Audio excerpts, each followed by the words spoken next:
Hello, everybody. Good morning, good evening, good afternoon, wherever you are connected from.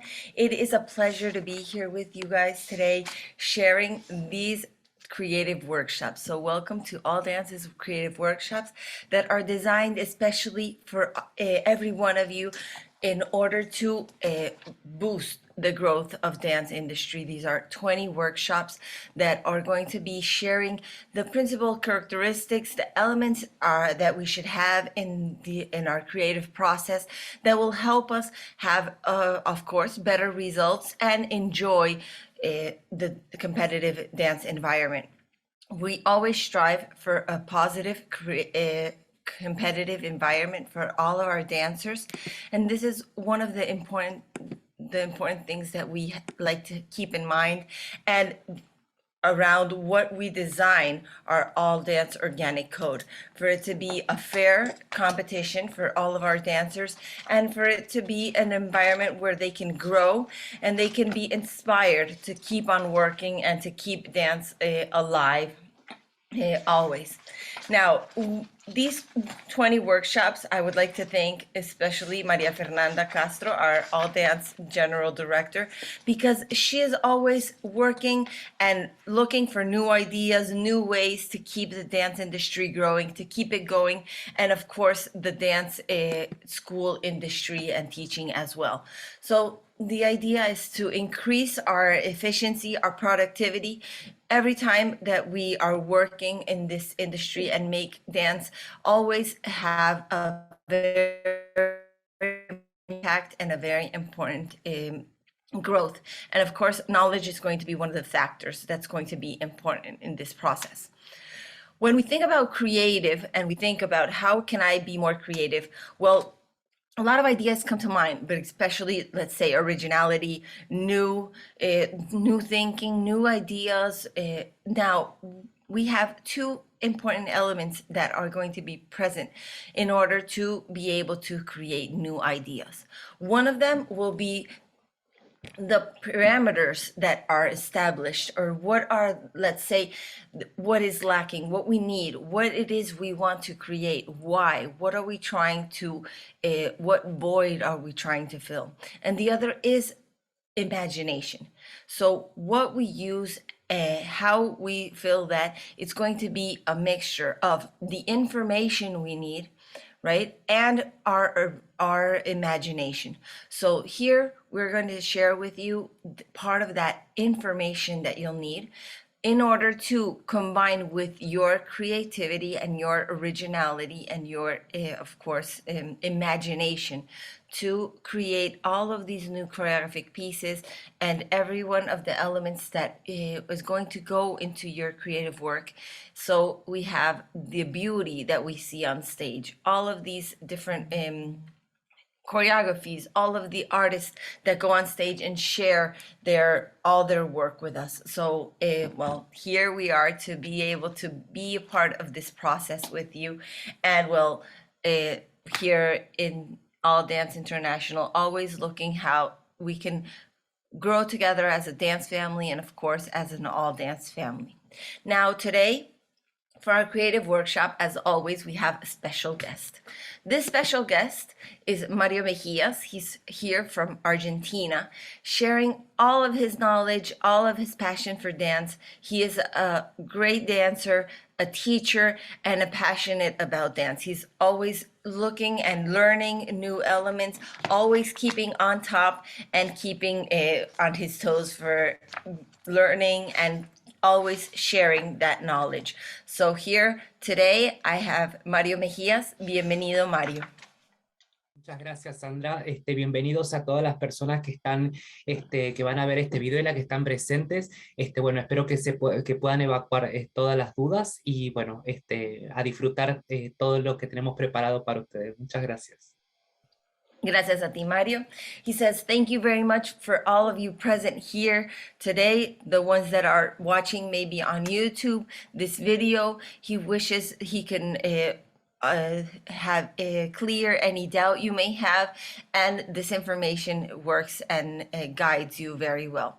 So he is not very fluent yet with English, so I'm going to be translating for him. So a little patience I will be asking you, but he has a really, really deep knowledge in all of the elements we have, and he is going to be sharing with us today the elements present in our Arabic dance technique.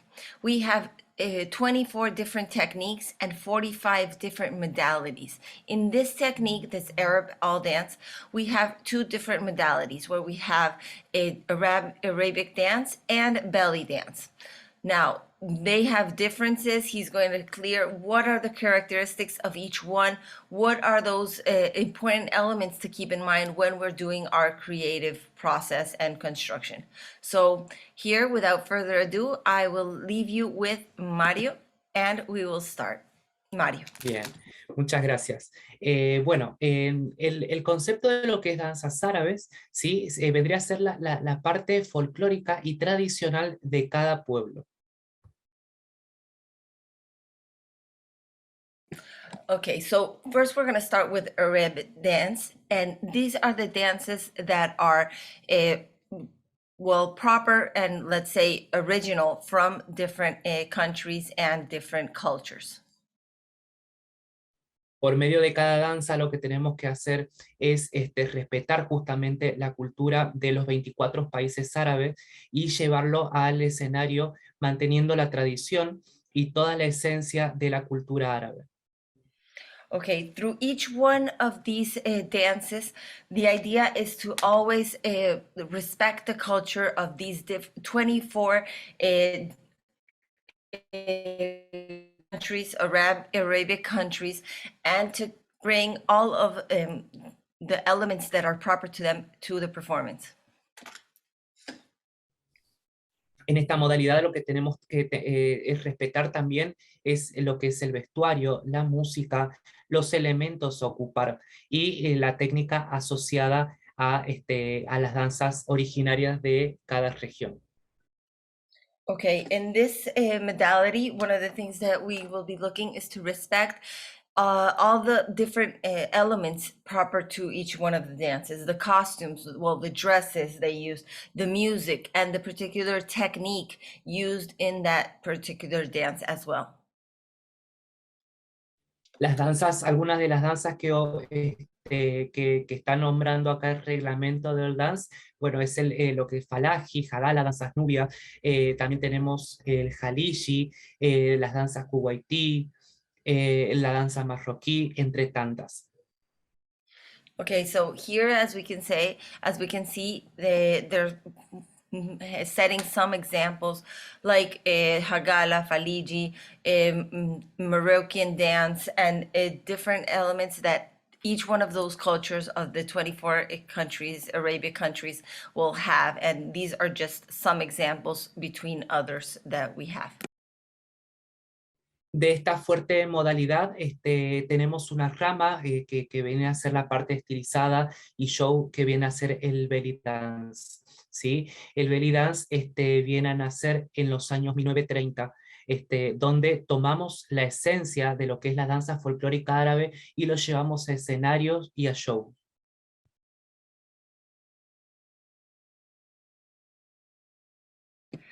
Yeah, so when we start to use those dances, but now we stylize the dances, now we start to take them into a new place.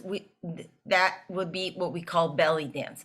So belly dance is born in 1930 approximately, and what it does is it's a stylized version of these dances. So they're inspired in these dances, and keep the essence of the Arabic culture, but with another, let's say, focus and another emphasis.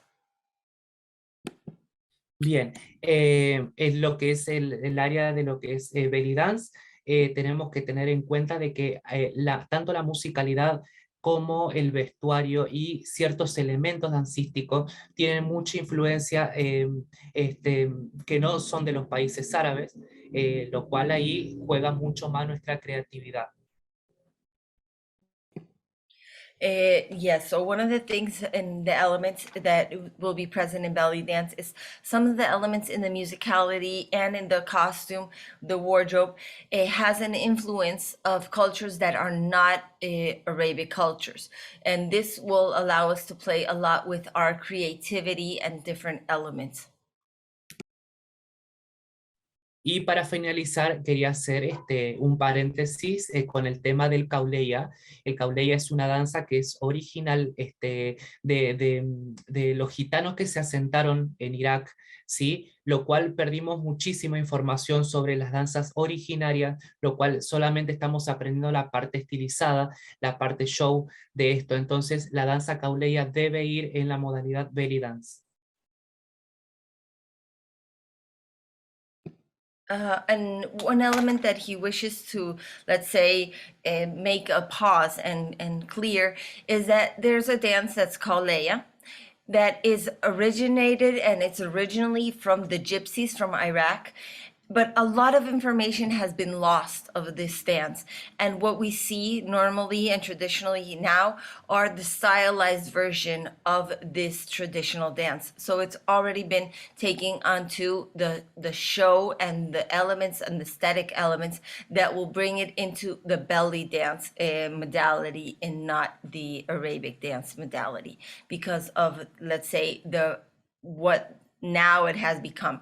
So as he said earlier, it's influenced and it keeps the essence of the style, just like a belly dance will, but it's a stylized version and it's taking into account for the belly dance, okay? Okay, now, those are the basic elements we will find in one or the other. No sé si aquí tienes algo más que quieras agregar, Mario. Solamente, no, nada más. Está bien. Okay, so we have the basic elements that are going to be present in each one of these. Of the styles. Also remember in Arabic dance, we can find sometimes elements that are going to be accompanying the dance. And each dance has different elements that can be used, especially in the Arabic dances. There's elements that are proper to each style of dance. And here in belly dance, we have elements of fantasy that we can see very frequently in the choreographies. Now, another thing that we're going to have to keep in mind, if we already chose which one of the styles we're going to be performing and we're going to, let's say, create our choreography for our dancers, well, our main, let's say, instrument to be able to present our choreographies will be our dancers. So we're looking for as I was telling you, for everything always to be as just and equal possible in our competitive experience. So for this, we have created different levels. These levels allow the dancers to compete in the same, let's say, level dancing, sorry, the redundancy, but that makes it so each dancer has a positive and experience that allows him or her to grow as a dancer. And for this, we have 4 different levels in All Dance International, let's say 4 basic levels. And as you see, a little more that are a little combinations. So let's see what are the main elements that are going to be present in each one of the levels. The levels that we have designed in All Dance International do not have to do with how long a dancer has been performing, how long he has been training. When a dancer performs on stage, there is no way of knowing how long this dancer has been training. So what we take into account is the technical level and development that dancer has acquired during the time he has trained. A little or a lot, that is not the issue. Now, our first level that will be new all dancers are those dancers that are from 4 years old up to 14 years old, and not all of them that are that age have to be new all dancers. The ones that are in that age but are just beginning in the dance world that are just learning how to control their body, are learning about spatial awareness, the musicality. So here we're going to see choreographies with basic elements, not high complexity technical level. They're very simple performances. If they are starting to learn how to turn, there are going to be simple turns, no doubles. If they're starting to jump, it's not going to be very complex jumps. Not going to have an extension of 180 degrees on the legs. If they're doing some acrobatic elements, they're going to be simple acrobatic elements with all the body on the floor or both hands. So we're going to see simple elements in the performance, and what we're going to be looking for is that. Now, what happens if your dancer already has, let's say, the basic technique? He already or she has already gone through that and is starting to move on to learning a little more difficult elements and starting to evolve, no matter how long he or she has been training. Now, that is what we would consider the student level. Student level dancers are dancers from 6 years old and over. And those students from 6 years old and older, well, they can be training and doing as the elements that you as a teacher consider are important and necessary and pertinent to their development as dancers. So here there's not a limit in the technical elements you can include in your performance. They can be doing double turns, triple turns. They can be doing acrobatic elements that are high complexity. They can be doing all types of jumps, all types of movements. So in the student level, let's say they already passed that basic level of the minimum of spatial awareness, right, left, all those basic elements, and now are moving on to more complex technical elements. And we have an intermediate, or maybe not an intermediate, but let's say a mixture. So in performance, you wish to have some new all dancers in your performance, but some of the dancers are students. So it doesn't fit here or here because let's say we have both. Well, we have the student open level. That's where we can find dancers that are new all dancers and some dancers are students, and they will dance together in this performance. Now here, it's up to your creativity and what your students can do and how you choose to put them together. So this is the opportunity you have, but sometimes we have them in class together or we just decide to have them perform together. So here we have the student open. We also have the pre-professional and the professional level dancers. The pre-professional and the professional level dancers will be dancers who, let's say, already went through the student process, maybe still students, maybe student teachers, maybe just very advanced students, maybe part of a dance company. So these dancers will already have a broader experience on stage and technically. So here we'll find these two levels. Now, how do I know if my dancer is a pre-professional or professional dancer? Well, one of the things that's going to help us out is the age. Now, in pre-professional dancers, we can have dancers from 15 years old and over. Professional dancers can only be 18 and over. So if you're a teacher or a student teacher or a choreographer or a workshop, well, you give workshops and you're under 18 years old, well, you will be considered a pre-professional dancer. If you give workshops, if you're a choreographer, if you're a teacher and you're over 18, you will be considered a professional dancer. Now, what if I'm not a teacher? What if I'm just a very advanced student dancer, but I wish to move to the next level and I want to compete against pre-professionals? You are free to do so, but keep in mind, you cannot go back. Once you compete in pre-professional, you cannot go back to student level. So if you consider that the level of your performers is high enough and you want them to compete in pre-professional, that is not a problem. Just keep this in mind. If you're a soloist dancer that always has the main character and the main spot in your performances, you can also perform in pre-professional level. Now, if you're over 18, you're a teacher, choreographer, director, you will be considered a professional dancer, and of course should dance in professional level in your choreographies. So these are two the different levels. Now, what happens if we have a performance where we want pre-professional and professional dancers to dance together? Well, that is why we have our Open Pro level. This is where we can find both levels in one same choreography, and the same as Student Open applies, however you want to create it. Now, we also have our Open. This Open level is open all ages, all levels, large groups in open production. So here, we can combine for those large productions that we do in our studios or that we wish to create with different level dancers of all ages. And here we can see sometimes professional dancers dancing with student dancers, pre-professionals with new-all dancers, students with pre-professionals. That here we can put all the levels together, all the ages together without restriction. So here, the important part is that everybody is going to have a fair competition, because in the levels, everybody is going to have the same, of course, levels. So we're going to be dancing in equal conditions. So those are the basic levels, and let's say the basic elements that should be.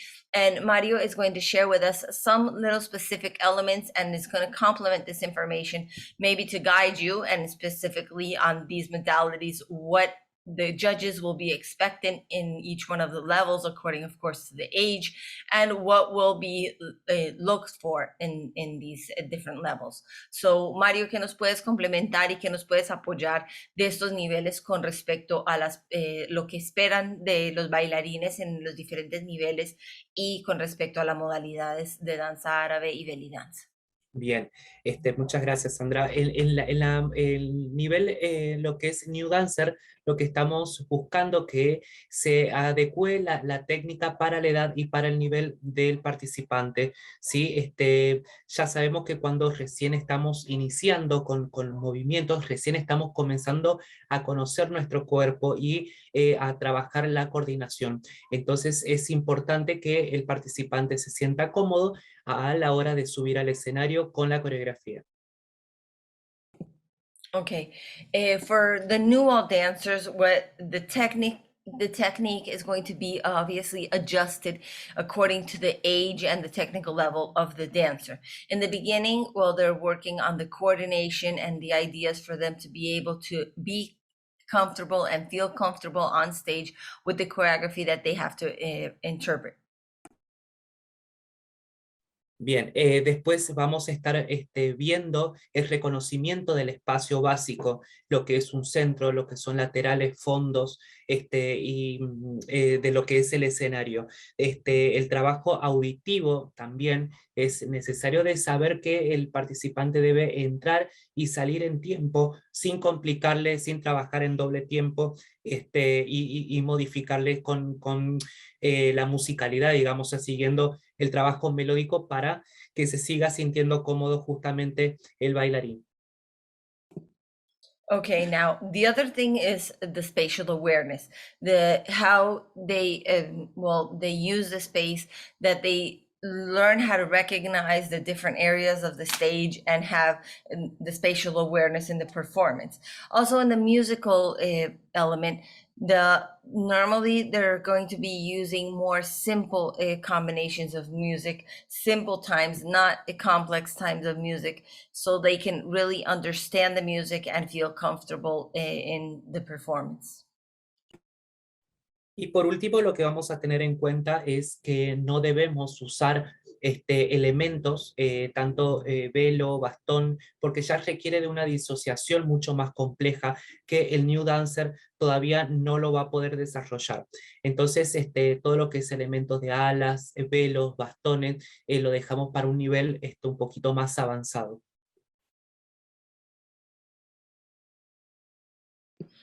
Okay, perfect. Last but not least, the other thing to keep in mind is the use of different elements. Here, let's say props that are normally used and frequently used in Arabic dances and belly dance will not be one of the elements that should be part of the performances, because those require certain coordination of different elements of the body that they are still starting to work on. So first, the idea is for them to work without these different elements or props, and leave these elements or props for a little more, say, advanced level. En el nivel estudiante, acá ya podemos comenzar a trabajar un poco más el tema de la disociación, el tema de la de proyección musical. Podemos ya jugar un poquito más con los diferentes, las diferentes categorías de instrumentos que tenemos dentro de la danza árabe, que es el instrumento de cuerda, instrumento de aire y instrumento de percusión. Ya podemos trabajar ese reconocimiento en el nivel estudiante.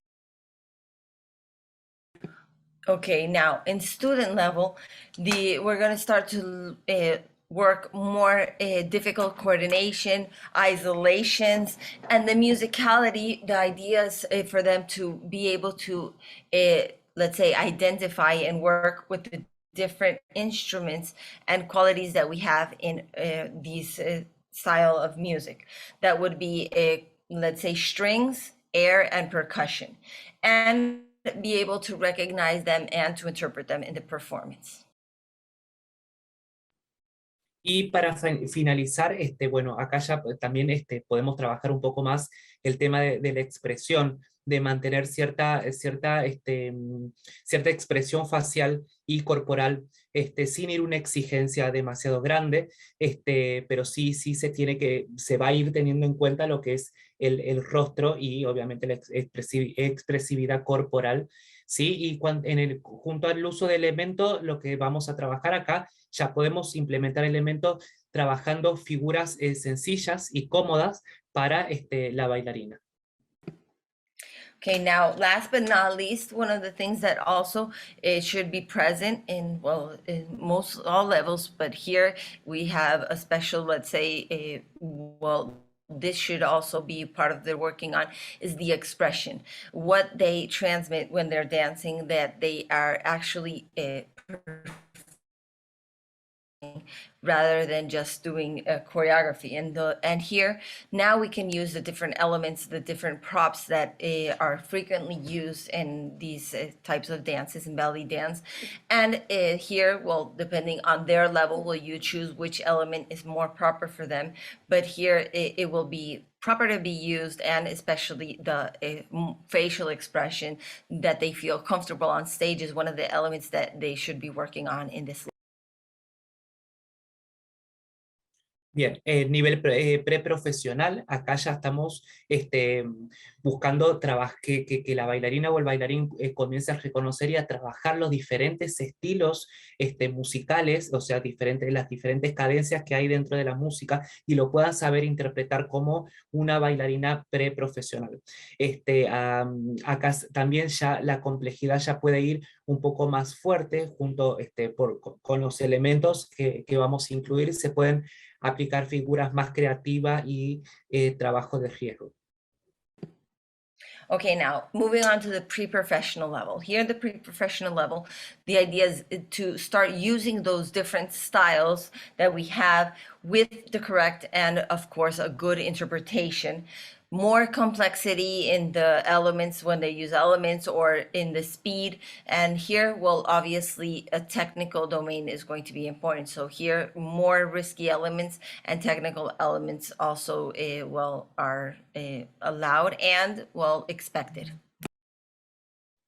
Nivel profesional, bueno, juntando lo que ya dije del nivel preprofesional, lo que estamos buscando y lo que vamos a hacer mucho hincapié es en el tema musical, de que la bailarina o el bailarín pueda interpretar musicalmente absolutamente todos los efectos musicales que tenga, o en su gran mayoría los efectos musicales de lo que es melódicos y lo que es de percusión, y obviamente poder acaparar y tener un manejo tanto escénico como también un manejo de todo el público que los rodea. Nada más. Okay, now in the professional level, well, of course, let's say it's the next level after pre-professional. So everything that's expected in pre-professional is expected in professional, but taken to the next level.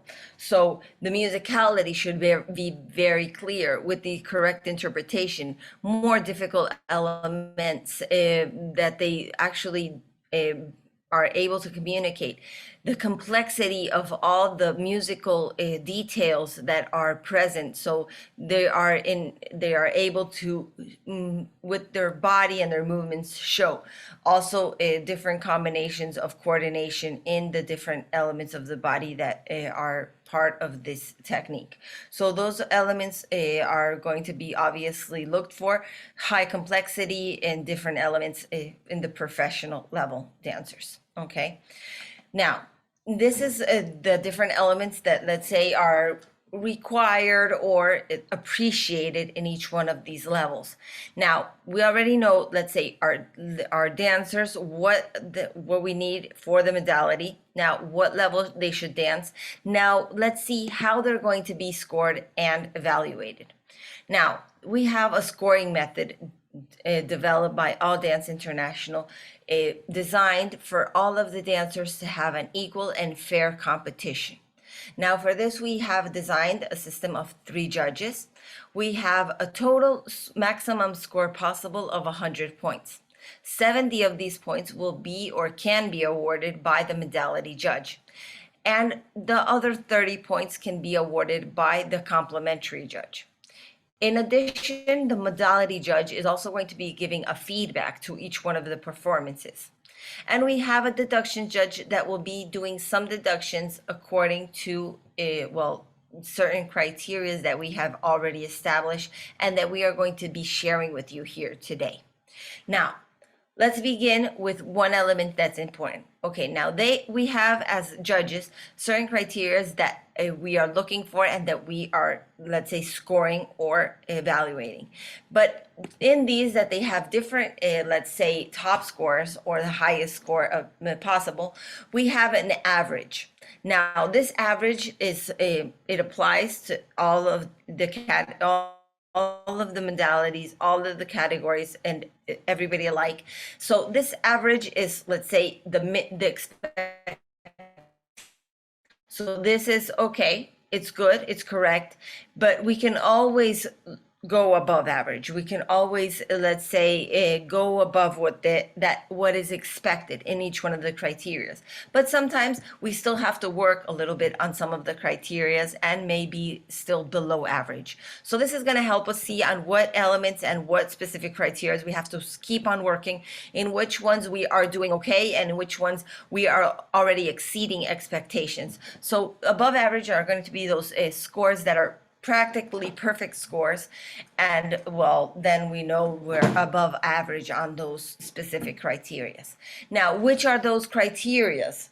You'll probably be asking. Now, let's see. Each judge has different criteria. So let's go first over the modality judge. Now, here modality, we have different criteria. First, specific technique. Here we have 2 different criteria.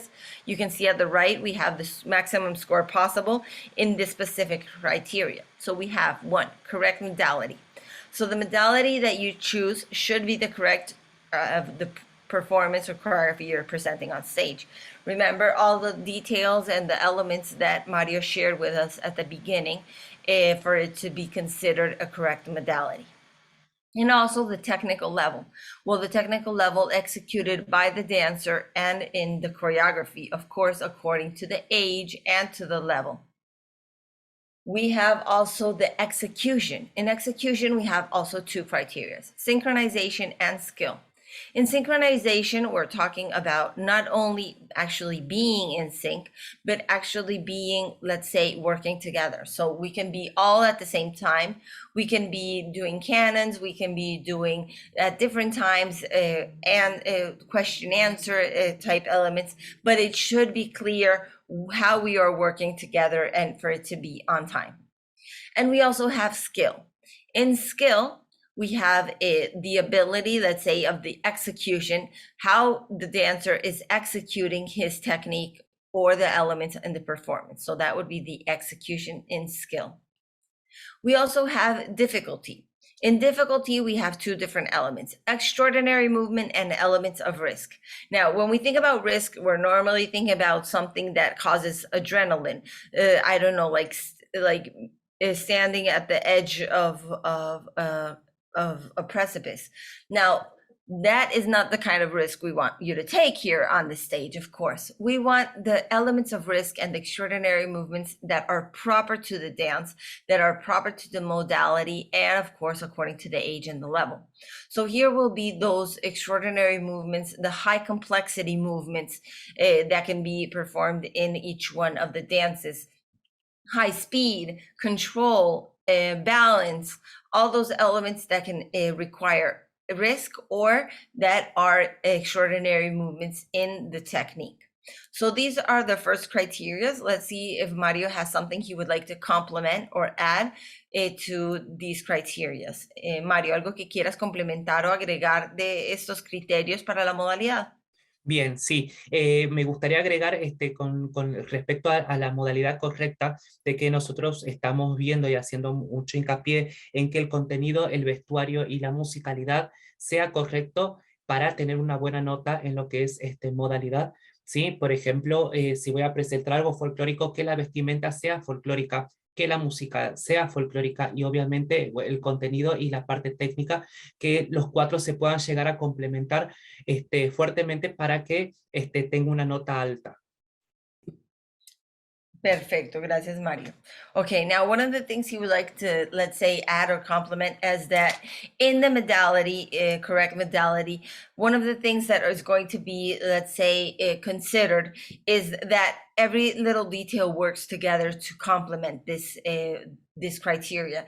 The costume or the wardrobe, the music, the technique should be according to that modality. For example, if you're doing a traditional dance, well, the music should be the traditional music. The wardrobes should be the traditional wardrobe, and so on. So they all work together and have and create a clear view of that modality in its total.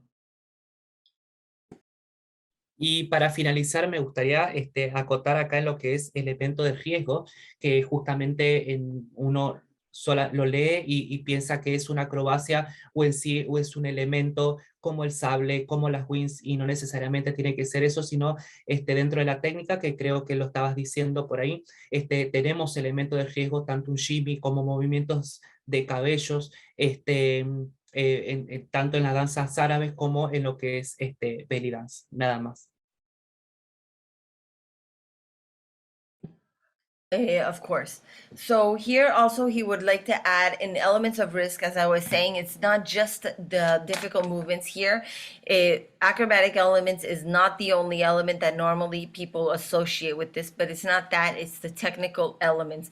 For example, the shimmies, different works with different elements as props that or give it a certain difficulty as well, the speed and all the technical elements that will be a part of this specific technique.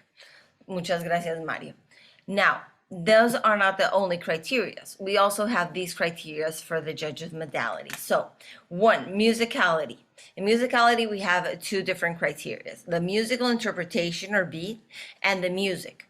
So here it's going to be important what also Mario was saying, that the music corresponds with the style and the music corresponds correctly with what we are performing. Now, in musical interpretation, it's how we use the music. These types of music are not normally very simple. They're complex music. They have a lot of instruments, as he was saying. So how we interpret the music and how we use the music, of course, according to our level, will be what is going to be, let's say, evaluated here. We also have choreography. In choreography, we have costume and complexity. So here the costume is, also, as he was saying, the costume is according to the modality, according to the style of dance that we are performing, that the costume is correct, and of course, it corresponds with the visual aesthetics that should be present. The complexity of the choreography, well, remember we talked about difficult elements and elements of risk. Now here the complexity is not just regarding those specific elements, but the complexity of the choreography as a whole, the different composition from the choreography, the changes of level, the different formations, all the different elements that can make the choreography more or less complex per se, not just the elements of high difficulty in the performance. Okay. Also, we have the creativity, and in creativity we have two different criterias as well. Here, the creativity will be, of course, how we work all of the elements that we all have in common. We all have, let's say, the same criteria. We should accomplish the same elements. Now, how can we work those elements according to our dancer, according to the style, and do it in a special and different way? And entertainment, well, of course, brings everything together in harmony, because the entertainment is going to be working all together. So how entertaining is the choreography, and how can I have an entertaining choreography? Well, it depends on the interpretation of the dancer. If he or she connects with the public, that's a very important detail. Also, the different musicality and different musical interpretation can make a choreography more or less dynamic as well. The complexity of the choreography also will change the dynamics, the quality of the movement. All those elements are going to play a role in this entertainment. But keep in mind that the dancer has a very important role here, that is to communicate and connect with the audience. So that will be also part of the entertainment. If the dancer enjoys, well, most likely we will enjoy the performance with him or her. Now, let's see if Mario has something he would like to add or complement. Mario, ¿algo que quieras complementar o agregar en estos criterios? Sí, solamente les quería hacer notar cómo está ligada la parte de lo que es musicalidad, de lo que es vestuario, ¿sí? En cuanto a la elección musical del mismo, ¿sí? Últimamente está saliendo mucha música pop, que es una música moderna árabe, y los vestuarios llegan a ser un poco más tradicionales, ¿sí? Entonces ahí tenemos que buscar un equilibrio. Si la música es moderna, la coreografía debe ser moderna y el vestuario también debe ser moderno para que haya un solo complemento, nada más. Perfecto, gracias, Mario. Now, one of the things he would like to add is that the music should work and all the elements work together in this musical interpretation, that it's not just how we use the music, but how we work together, the musicality, the costume, everything together. Now, we see a lot of new music and modern music of coming out of this style, and that is not a problem. But what he does recommend is that when we use this modern music, the elements that are composing our choreography should also, let's say, respond to that same influence. So the costume should also have a modern, let's say, influence. The choreography should also keep that in mind, so it has a balance, all the elements in the performance, so we can balance them out and they have like the same language, for a lack of a better word, in your performance all together. Okay. Another thing that is going to be, let's say that the modality judge is going to be looking for or taking care of is, since we're talking about creativity and the idea is to be creative and to do our own performances, well, we are going to be taking care of the intellectual property of choreographers. As choreographers, you know, it's not an easy task to create different choreographies. There's a lot of work behind that creative process, and we want to respect that work as colleagues.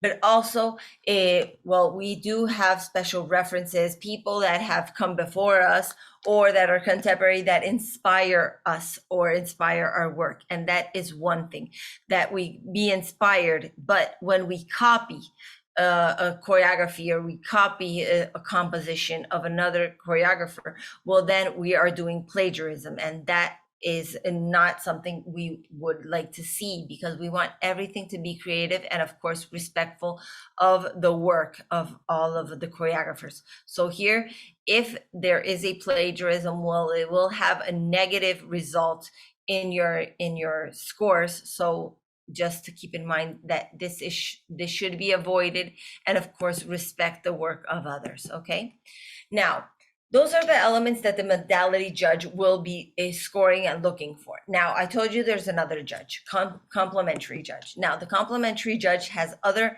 different criterias that they are scoring and looking for. Now, the first one would be space.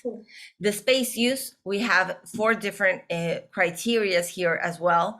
And we have 1, space, that is how we use the space. Not if we fill the space necessarily, because when we have a performance of 40, 50 dancers on stage, the stage is full. But how we use that space with the dancers. So if we move in the space, if there's only one dancer, well, of course, they have to move through the space in order to fill it. But this is the element of space that we are going to be looking for. We also have formations. In formations, the idea is the dancers to move in the space, but of course create different formations. So we have a lot of formations we can use. We have circles, we have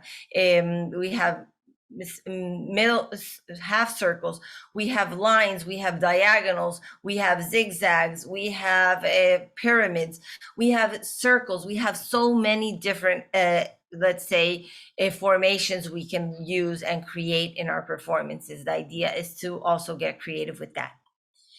The levels, we have 3 different levels: high, medium, and low levels in dance in general. So some dances use some levels than others, and of course the judges are aware of which techniques use what levels. So the levels should be used according to the style of dance that are actually part of this dance. So if a dance does not use the low level, it is not expected for them to use the low level. It will be considered, well, of course, let's say not part of the score. It should be in the levels according to the style and modality.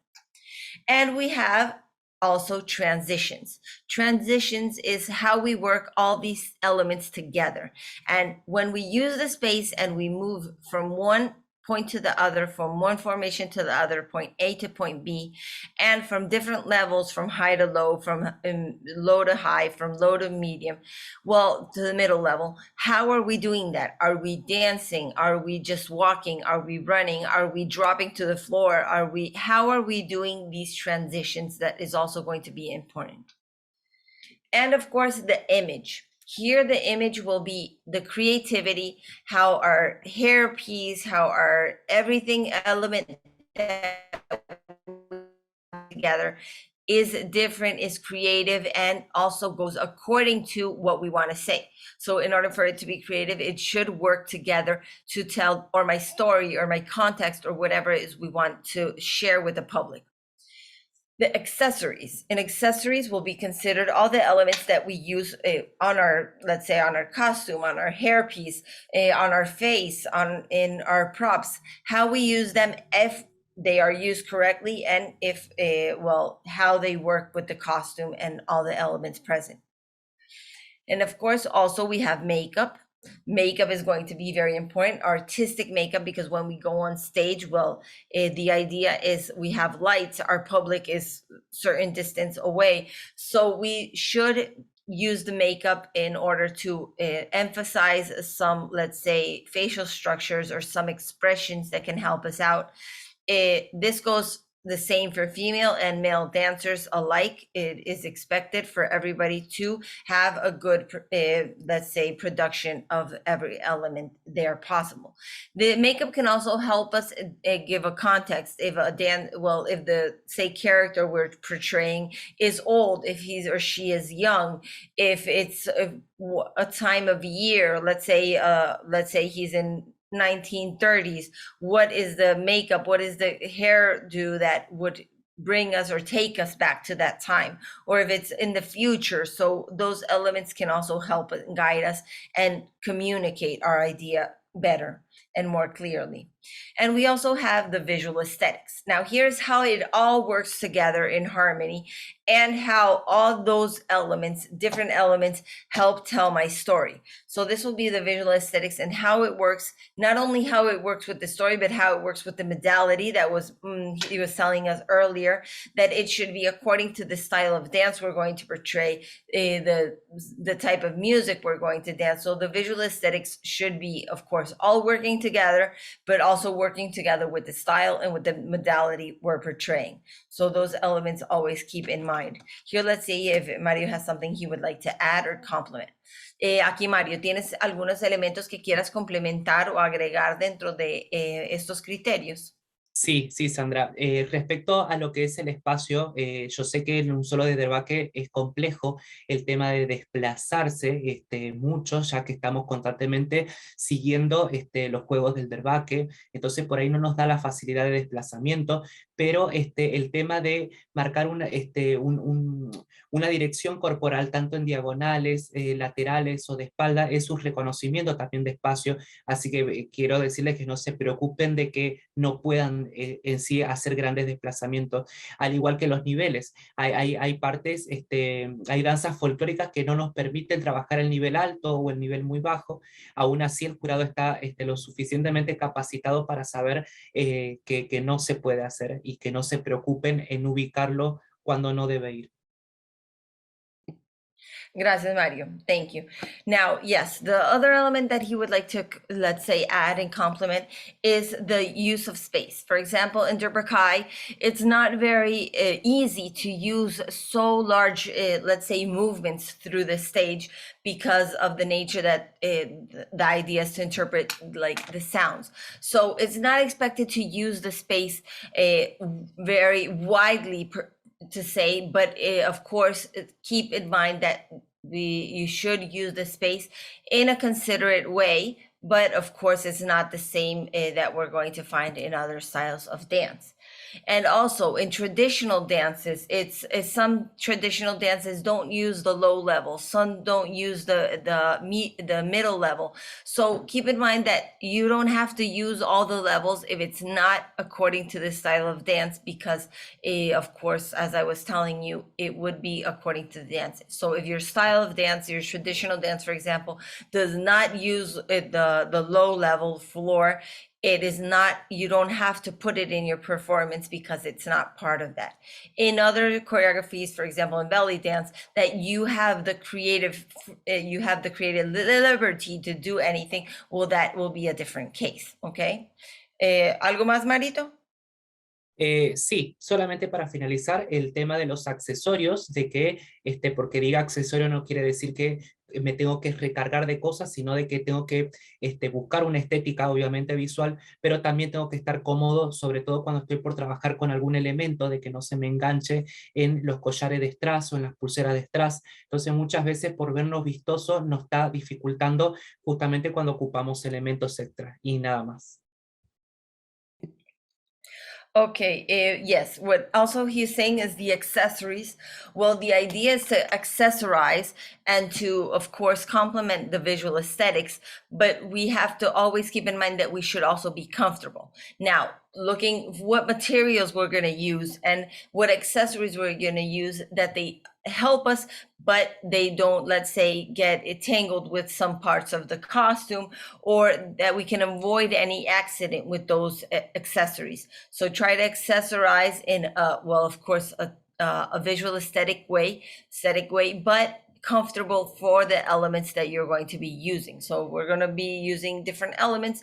Take into account what accessories are going to be maybe more hazardous for an accident, and how we can avoid the accidents through accessories as well.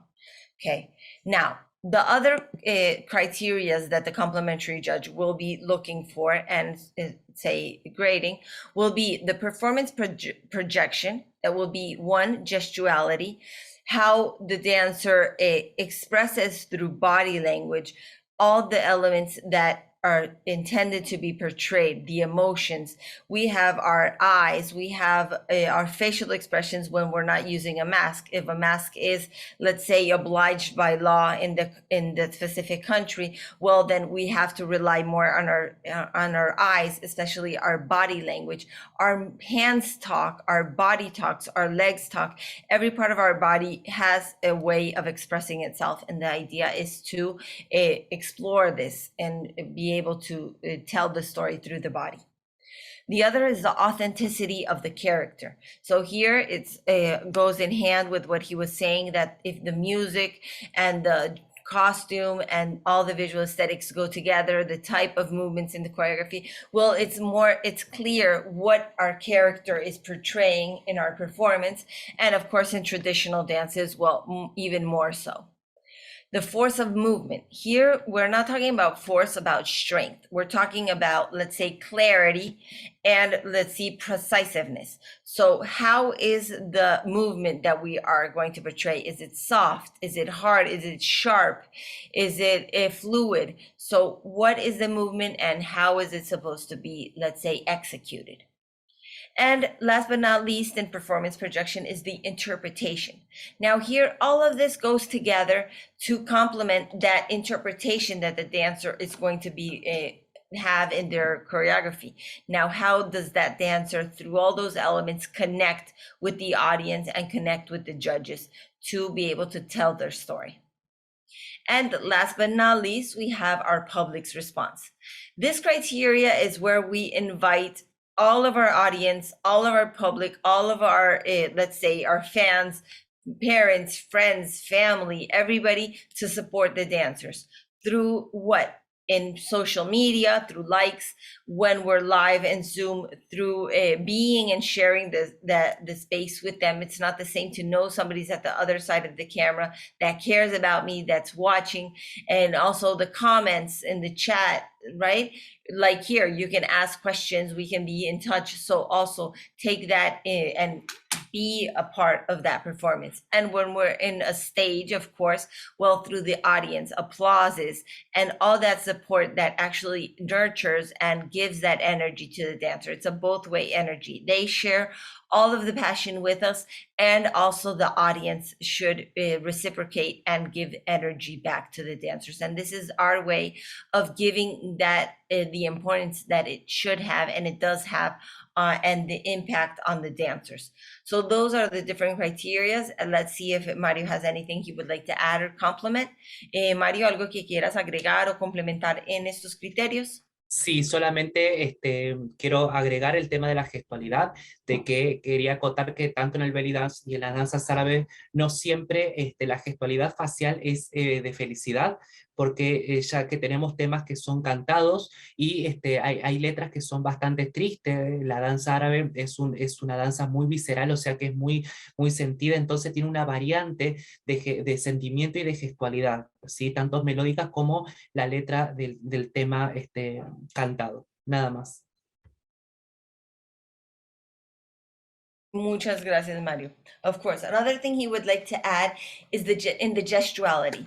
In these types of dances, we're not always expecting, let's say, for a happy expression or a happy interpretation, especially in the music that has lyrics. In the music and lyrics in these dances and this style, normally there's a lot of emotions to portray. Some of them are sad, some of them are dramatic. So this also is in one of the elements that will influence what different, let's say, interpretations and what are those different emotions that will be part of our performance and our choreography. So when we say gestuality, what he says, it's not always happy, it's not always sad, it's not always the same. That depends on what you're trying to tell, what you want to communicate. And in this case, with the songs that have lyrics, well, that will have an influence as well.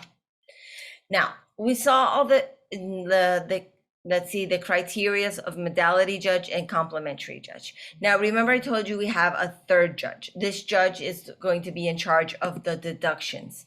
Now, the deductions are, well, let's say those judges give all the points. maximum 100. And the deduction judge is in some cases going to be doing, well, of course, the word says it, deductions. Now, the important thing about being here connected and knowing the deductions is that the knowledge of what they are and how they are is going to be the basic element that how we can avoid them. And when we can avoid them, well, we have, of course, a better chance of winning and a better score. Now, most of our criteria and deductions, one, they can be foreseen, they can be avoided beforehand, and also are designed always for the fairness and the equalness and the transparency of our All Dance International events. So let's begin. First criteria is wrong modality. So here we're going to find that it has a deduction when the choreography is not according to the modality. Not that it has some elements that maybe not. It has a the deduction when it should be in another modality. It should be dancing somewhere else. It is more of something else than actually the modality that we, let's say, registered in. Wrong division. Here in wrong division, we're going to be talking about the age of the dancers. So which age are our dancers in the performance, or what ages are they, to know which division.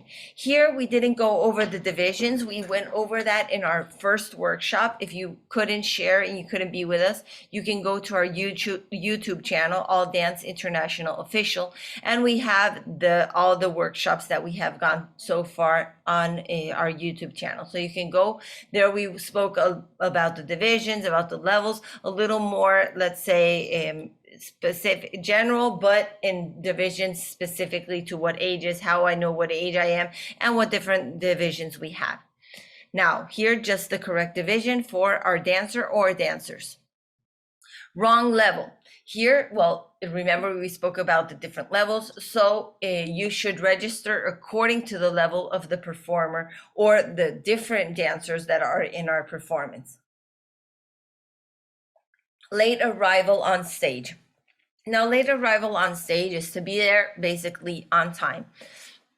We'll send, after registrations, we'll always send a preliminary program where you can see an approximate time where you will have to dance, but we always tell everybody to be there 2 hours in advance, so we can be ahead of time when the, let's say, the championship goes faster and it's ahead of time, ahead of schedule, then we know we're ahead of schedule and we can be ready on time, have time to warm up, have time to do our makeup, and not have any problems for a late arrival on stage. False routine start is when we are on stage ready to dance and the music sounds, I move by any chance, and then we have to repeat for some reason, or it wasn't the music and I moved. So it's not your music, train your dancers. We don't move, we stay there, and it's part of our professional, let's say, development as dancers. Forbidden elements. Forbidden elements will be considered those elements that endanger the stage or in any way the physical health of dancers or the stage or the next dancers in the performance. Like what? Like fire, water, grease, dust, let's say feathers that fall off the costume, whatever can make the floor, let's say, slippery or hazardous for dance in general. Excessive use of acrobatic or gymnastic elements. Okay, now in some categories, let's say in some modalities, acrobatic elements are allowed. In some of them, they are not permitted. And of course, when they are permitted, we have a limit of maximum acrobatic elements, so we don't lose the essence of the dances. Now, in aerobic dances, well, it's not part of the technique, so acrobatic or gymnastic elements will not be allowed. And in belly dance, well, it's not necessarily a part, but since it's brought to the stage, we are allowing maximum 1 acrobatic or gymnastic element, if you wish to do so. This will not give you a competitive advantage to say, but of course, if you wish to do so, maximum 1 element can be considered in this performance. Makeup, body paint, inappropriate, obscene, or offensive clothing. Here, the clothing and the wardrobes should be according to the modality. Of course, it's not the correct, or it's inappropriate to use, let's say, a ballet tutu in Arabic dances or in belly dance. So here, the appropriate costume for the modality, and of course, body paint that's grease based, and they can make the stage dirty or even slippery for the dancers, and they can also, it's not part of the aesthetics of this modality. Poorly executed elements. Here are the technical elements that are not well executed. If they are proper from the technique, or if we bring them in, let's say, take them, borrow them, for example, we were talking about the acrobatic or gymnastic elements. So if we do choose to put an acrobatic element in, it should be executed correctly from the technique where we are, let's say, borrowing it from, and the same for all of the other elements. When we turn, where's our head, our spot, our feet, are they aligned? They shouldn't be suckled in. When our knees, when they should be straight, when they should be bent, and how clear are those movements? So those technical elements should be taken into account. Tripping or falling. Tripping are those stumbles, instabilities that may occur, but almost, let's say, our element, it can't be executed correctly, but we save it. So that would be a tripping, and it would be 0.5 of deduction. And we also have falling. That is when I cannot save the execution. I literally fall, and it has 1 point of deduction. Okay. Is throwing items to the public. Whatever items we have and may want to, for, I don't know, creating a visual impact, if we want to throw it in the air or anywhere, have and keep in mind it should not be thrown in to the audience, to the public, or off the stage in front. You can put it on the stage, you can put it in behind the curtains, but it should not be thrown to the public. Okay. Inappropriate language or music. Here, the language in the performances, in the choreographies, should be age appropriate, should also be not offensive, not have any curse words, and be always respectful to all cultures, all beliefs, all sexual inclinations, all genders, everybody alike. So it should be very respectful. Inappropriate movement will be considered those explicit movements, same as the music, those sexually movements and music. The idea, our public, our ideal public in all dance is a family environment, a family audience. So the movements, the music should be appropriate for all ages and all cultures in a family environment. So here, no movements that have a sexual intonation. One thing is sensual, the other thing is sexual. Keep that in mind, but the music also should not have a sexual content. Okay, so these are the first criteria that can have a deduction in any performance. Let's see what Mario can complement here. Entonces, Mario, de estos criterios, ¿cómo podrías o quisieras complementar alguna de la información? Sí, una de ellas, de las que quiero complementar, es los elementos mal ejecutados, ¿sí? Tanto en danzas árabes como en belly dance. En danzas árabes, siempre como es una danza folclórica, lo que muchos piensan de que no lleva una técnica de danza, o sea, que no lleva una técnica en los pies. En sí no es una exigencia, por ejemplo, en un salto de un saidi, poder proyectar el empeine, pero sí de que tenga una línea del tobillo y que sea intencionado y no un pie que esté por ahí suelto, ¿sí? Y en lo que es belly dance, que tenemos movimientos un poco más libres, también tener en cuenta la alineación y la estética de los brazos y sobre todo el ancho de pies para los movimientos de cadera. Claro que sí. Gracias, Mario. So the element he would like to bring, let's say, and bring to account is the poor execution, the poorly executed elements. To keep in mind that, for example, a lot of people think that Arabic dances, the traditional dances, don't have a technique. And it's not that they don't have a technique, but since it's not a stylized dance, let's say the projection of the feet are not the same. So for example, in a Saidi choreography, well, when the jumps, it's not expected to point your toes, but your feet should be, let's say, controlled. The body cannot be abandoned. So that's important. But in belly dance, that it's a more stylized, well, actually it's a stylized dance, that would have a different aesthetics that it should be implied, and the execution of the elements should be according to this. The alignment of the feet, it should be or parallel or turned out, but we should not have sickled feet or turned in feet. Okay, so those types of elements to keep in account and keep in mind in your performances. The other criteria that we're going to have are for deduction are: one, accidents or fallings of clothing. Now, the accessories we have, all the props should be, of course, rehearsed with and should not fall. So if a hairpiece falls to the floor, it'll have a deduction. So put it in with good bobby pins. The accessories we have on our clothing sewn to the clothes very well. And that is what this is according to. Damaged or untidy clothing.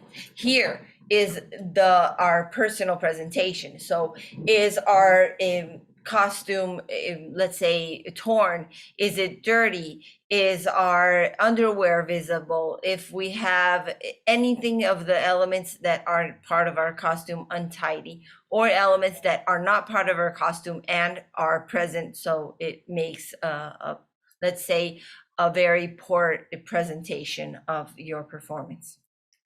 Choreography inappropriate to division. So this means just keep your choreography age appropriate. Altisonance at the start or end of the routine. So here we are looking for that every choreography does not have a part of their music or the dancers, let's say, do any publicity or name the crew, name the dance studio. None of that should be present.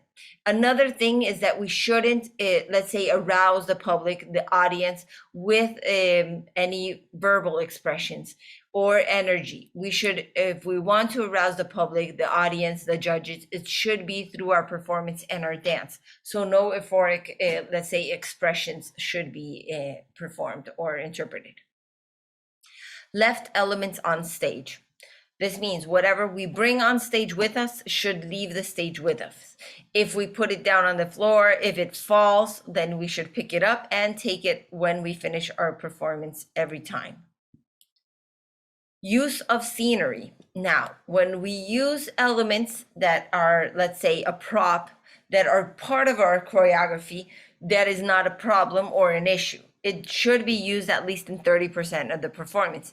Now, what are we going to be considering scenery? That would be elements that we bring on stage that are just there to decorate, to generate, let's say, an ambience. So whatever we bring on stage should be part of the choreography and not just there to make it look pretty or to bring a context to where we are. That should be done through all of the other elements: makeup, costume, music, interpretation. All the other elements should tell me all I need to know about the context, the place, and all of the character, okay? Also, fans, public, or let's say audience obstructing the judgment. Now, we want our public to be, of course, very respectful and supportive as well. So in order to do so, the idea is to do it in a respectful manner. Before or after the performance, you can be loud, you can be whatever you want. Now, during the performance, we should be allowed to let's say, enjoy the performance correctly. So the dancer also has to be able to listen to the music, not be, let's say, lose focus or not be able to listen. So when the dancer is performing, the audience should support the dancer through applauses and through, let's say, a more respectful and controlled manner. Beginning or end, you can go wild if you want. That's not an issue. During the choreography, we should be very respectful. Also getting off, jumping off, or dropping off stage. Now here, the way to get on and off stage should be indicated by the all dance organization in that specific space and event. Not jumping off in front of the stage, in the back, to the sides, but only through the authorized access point, okay? Routine time. We have a choreographic time. We also spoke more about that in detail in our first workshop.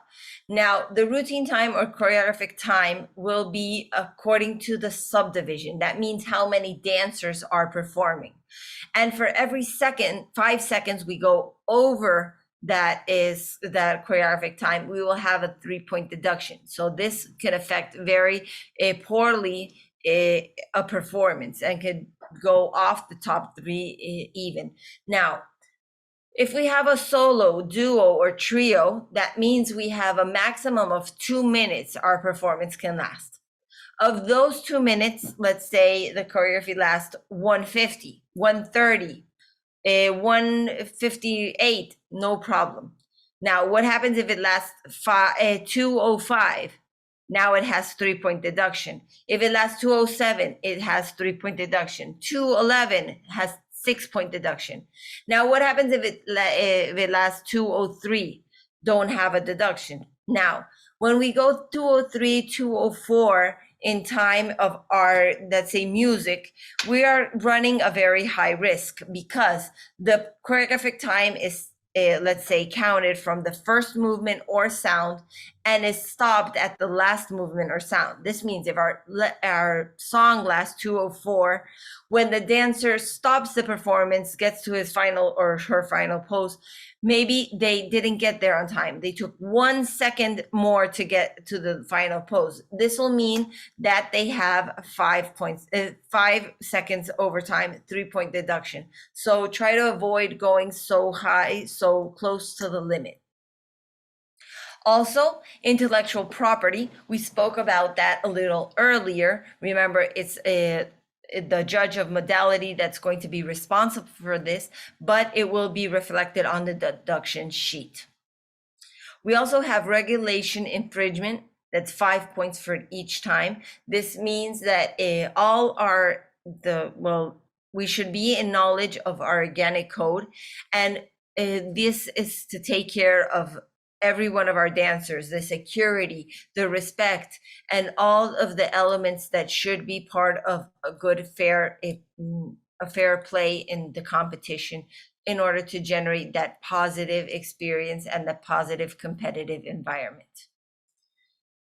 And also increase in unreported dancers. So if we register 5 dancers should be on stage. Not 6, not 7. For each dancer we have over 5 points deduction. Now, what happens if a dancer, I don't know, gets sick or can't dance for any reason, and we had registered 5 and only 4 dance? It's not a problem. That won't have an effect. Now, when will it be a problem for less dancers to dance? When it'll affect the subdivisions. Let's say we had a choreography of 4 dancers. It was a small group. Now, 1 isn't going to dance, or only 3 are going to dance. So it's not a small group anymore. It's a trio. So it should be competing and dancing with the trios. So what do I recommend? If you have to do any adjustments, do it in the specific time and do it through the specific channels that are intended to do so, through email, through writing, through WhatsApp. Okay, so, and do it, of course, in time. When the schedule is sent to you, remember I told you that there was a schedule sent where you can see the approximate time of your performance or staging. Now, also we can see how many dancers are supposed to be registered. Check that everything in the whole program is correct and according to what you registered. Okay, so keep those details in mind. If we avoid these deductions, well, we have, of course, a better shot of winning. We have a better score overall, and we'll have a better experience. As you can see, most of them are avoidable beforehand. We can take them into account, not include them in our performances, and that way have a better performance. And of course, it's going to be a more positive experience for everybody involved. I don't know if Mario has something he would like to add here. Mario, ¿hay algo que quisieras complementar o agregar de estos criterios? No, de esta planilla creo que está bastante claro, pero del anterior sí quería agregar en el último de lo que era movimiento inapropiado, que es, bueno, está muy de moda el Xavi Maraganat y que se lo confunde mucho con un reggaetón árabe y están haciendo movimientos un poco ofensivos, ¿sí? Un poco inapropiados y mezclado con twerking y no tiene nada que ver una cultura con la otra, entonces hay a tener cuidado y a estudiar un poquito más sobre el tema. Y después nada más. Gracias. Perfecto, no, gracias a ti. Okay, now the other thing he would like to add, not about this one, but about the other ones that we went over earlier, that's the inappropriate movements. Now in Sha'abi, Mergana, there's a tendency, since it has, let's say, an influence and it has let's say similarities that people associate with reggaeton and other rhythms. So they're using a lot of elements that have a very sexual tendency that is not part of the style, but is sometimes used. So keep that in mind so you don't include them in your performance and your choreography, okay? So that those would be like the elements that we have to share with you. If you have any questions, feel free to do so. If you're not here live, but you're watching us through YouTube, the same in our comment section. Remember to subscribe and like, and these types of spaces and these initiatives that we have are especially for you, for your growth, for the knowledge, and also to be able to communicate and have a very, let's say, useful communication. You can ask questions, we can go over all the doubts you have and clear them out.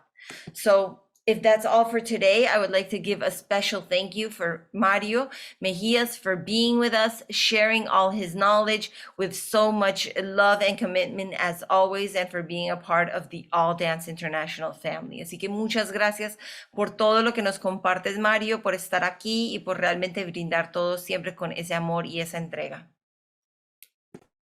Muchas gracias, Sandra. Muchas gracias a vos, a todo el equipo del Dance, a María Fernanda Castro, que siempre están trabajando para el crecimiento de los bailarines, de los coreógrafos. Y bueno, es un placer haber formado parte de todo esto. Muchas gracias a toda la gente que nos está viendo. Les mando un beso enorme.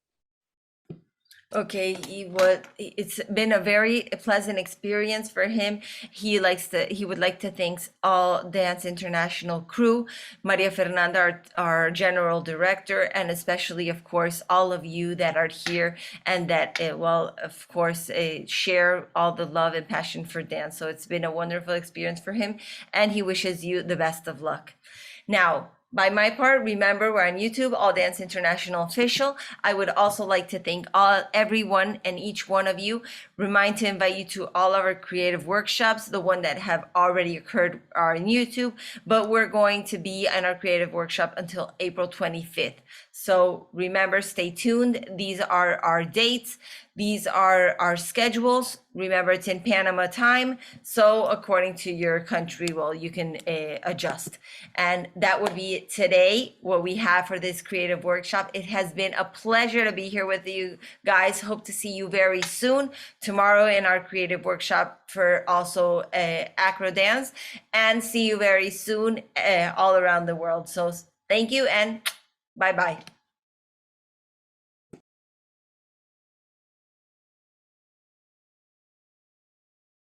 What you can, but you won't ever stop me.